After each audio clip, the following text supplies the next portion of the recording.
Okay, so here we have a string and it is loose at the end, and we send a wave pulse down the string and it is reflected in the upright position. And then watch what happens. So right there, so we see that if the wave comes back inverted, it is reflected upright when the end is fixed. So when the end is loose, it is reflected in the same direction, so upright to upright or invert to inverted, and when the end is fixed, it switches. So let's watch that again, a wave pulse, and it goes down the string and is reflected upright and then inverted, and then will be reflected inverted and then to upright.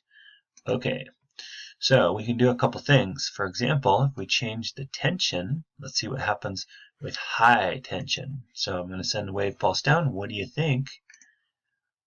So high tension, the wave is faster. And we could look at low tension. Whoa, that's really low. How about partially low? Oh, maybe it has to be fixed. Okay, so partially low tension. We'll restart. Well, medium. Okay, so there's medium. Ooh, there's two. We'll look at that here soon. And then here is low tension. Slow wave. Okay. So the thing that I would actually like to get to first is if we look at, so here's some oscillating waves, and we're just going to start. So here are waves traveling down a string, and some of these sections are highlighted in green. So if we look at this section, notice how this, oh, well, that's going to get annoying. Notice how each of the green sections simply moves in this direction, in the up and down direction, whereas the wave itself, so the wave itself is going to move left to right, whereas each of these sections is going to move up and down. So when we say waves transport energy but not matter, we mean the energy of the wave moves down. If you were holding this, you would feel it, or you could attach this to a little generator and it could power a light bulb or something like that. But each individual section of the string or slinky or whatever this is does not move down here. It just vibrates. So let's watch that again.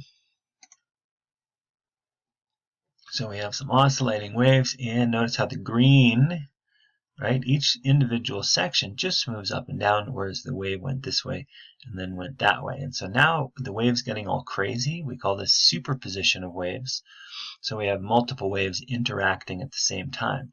And that was interesting. They're actually canceling out here. Wow, cool. So we'll do some experimenting with this. So what do you think would happen? I'm going to change this. This is the frequency. And if I change the frequency, think about what would happen. So we can up the frequency, and all of a sudden this guy's moving faster, right? Notice how the waves are closer together. Oh, now we have, well, that's crazy. That's a lot of stuff going on. We could go medium tension, and we'll put some damping in there. So damping, well, think about what damping is, but that's sort of a real world situation with friction. And so we can show some. All right, and so you see how the waves kind of die out. High amplitude over here, and then the amplitude decreases and decreases and decreases because it's experiencing some damping. And I can increase the damping, and it's like more and more friction, so it dies out more quickly. We can adjust the amplitude, so the waves start larger. We could decrease the damping, and they're going to travel farther. Okay. Not a lot of damping. Yeah, waves keep traveling, and here we're getting some interaction between the waves that are actually bouncing backwards. So let's pause there. So one wave, we'll go for not much damping. So one wave pulse would be like that. It wasn't a great one. Let's fix the end. Let's have a minimal damping so that the waves kind of keep going and stuff.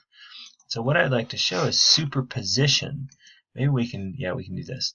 So superposition of waves is when we have two waves interacting. So here's one, and here's another. And watch what happens. So I'm going to try to pause. That was too slow. I'm going to try to pause. And right in the middle here, when we have the downward wave, the inverted wave, and the upright wave passing by, they actually cancel each other out momentarily, but they continue just passing through. So I'm gonna start over and create a small wave and a big wave so we can see that better. So small wave and then big wave.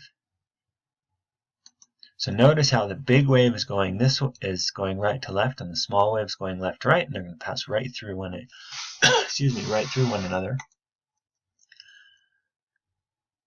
All right, so it's called superposition of waves. So that's a little bit about waves transporting energy but not matter. What happens at a free or fixed end?